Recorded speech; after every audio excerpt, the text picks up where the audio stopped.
we're back with the legendary Gemma, and we are heading up Tryfan. And she's just pointed out where we're going first. There. How would you say that this compares to crib block? Tryfan and crib cock are both a grade 1 scramble. Crib cock has a higher degree of exposure, which means for a lot of people it'll feel far more intimidating because it's got more obvious drops on both sides. Tryfan does have some exposure, but not to the same degree, which is why most people would be more comfortable on this. I would say depending on which route you choose to take up Tryfan, it could potentially have harder scrambling in terms of the actual movement of your body and what you're clambering over than crib cock. But it very much comes down to route selection and route choice. When I was on crib block, I think the challenge for me was the exposure. Yes. And so I'm actually really excited about this to see how I am when there isn't the exposure and it's just the fun scrambling. Let the adventure begin.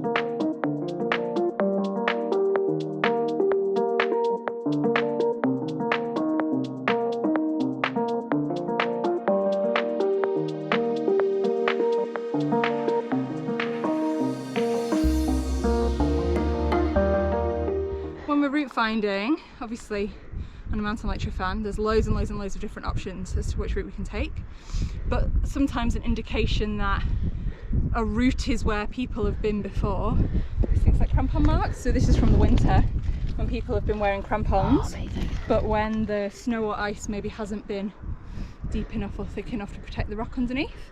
So you'll see this all over the mountains in Snowdonia. Yeah. We're looking at all the rocks as we go along and making a decision as to if that's where we would be comfortable going up or not. Yeah. Because we're not out here rock climbing, so we don't have the equipment with us where if we went up something really steep and wanted to get down, we can't climb down it without a rope. Yeah. It's not a place we should be going up. On this mountain we have to kind of always be looking in this first section, like, okay, where's the point where I want to be going up, and is it right not only for me but for the other people that I'm with, aka me. Looking in the background, this is the ridge that we climbed on the Welsh 3000ers. Penny Olwyn. We came up that side, then we came to the top, and then we carried on. It's sort of behind those clouds.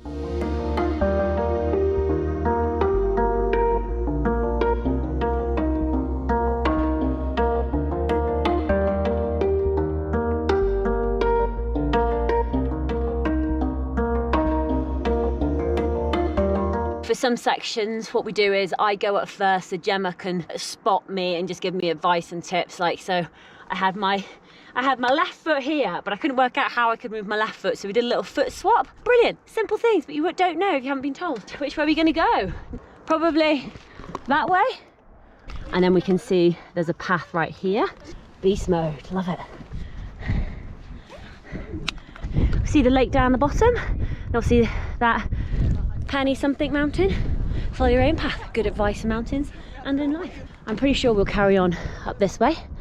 Not even halfway, are we? That's the way we're going. Cannonstone, amazing.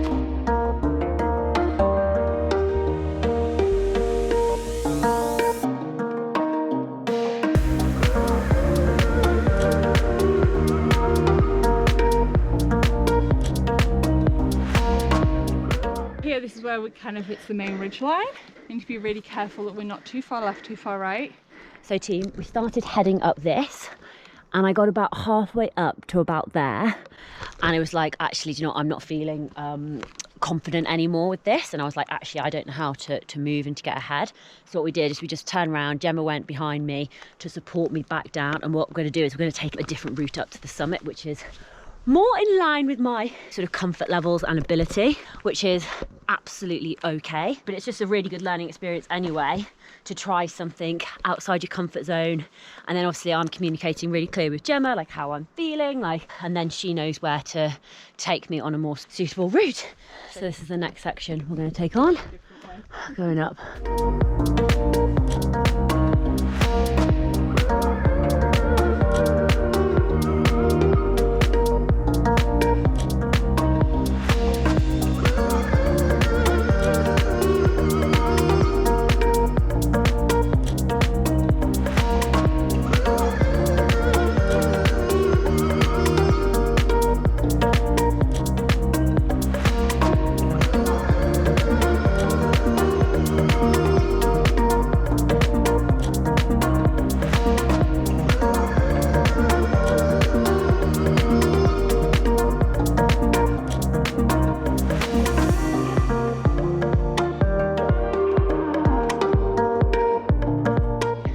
been going for about 3 hours. It's not about the timing, it's about just enjoying yourself, having fun, going at a pace that suits you.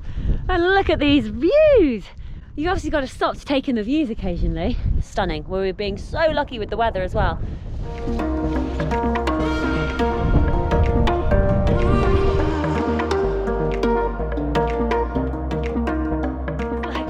We were at the top and I was like, are these the Jack and Jill stones? Like, no, Adam and Eve stones. So apparently what people do is they jump from one stone to the other. That's what you're supposed to do. I don't think that's going to be happening. Let's go check out the stones, get a photo. Here we are, coming up to the Adam and Eve stones. Ta-da! High five, babes.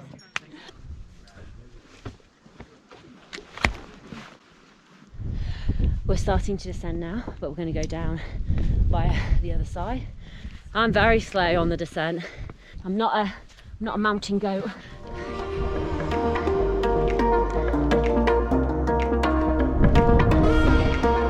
If you've watched the other vlogs, so me and Gemma did the Welsh 3000ers, which is all the way along here, and we descended down that sort of slate path. But that was like the end of day 2, and then we wild camped outside the youth hostel. But the weather was very different when we did that, because it was incredibly high winds, rainy. Look at this view. This is what we've been descending down. This is a little bit scree-y, side to side, little steps.